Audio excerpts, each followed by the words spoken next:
Mind పోయా, పిచ్చి పట్టా, మెంటలేకా కాదు, నీ కోసం కాచుకొని ఉన్న ఆ ఘోరమైన తీర్పు నుంచి నిన్ను కాపాడాలని ఎక్కాడు సిలువ.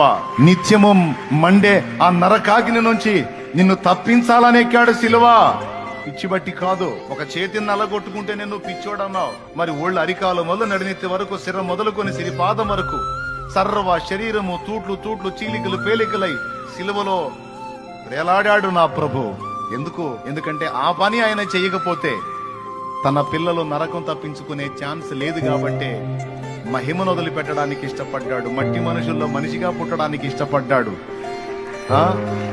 అరచేతుల దెబ్బలు తినడానికి ఇష్టపడ్డాడు. ఉమ్ములు సహించడానికి ఇష్టపడ్డాడు.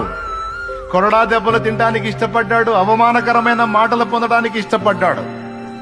ఇదంతా ఎందుకోసం? ఏం పాపం చేశాడు, ఏం తప్పు చేశాడు ఒకడు చూపించండి. ఏసై చేసిన ఈ పాపాన్ని బట్టి ఆ శిక్ష పొందాడని.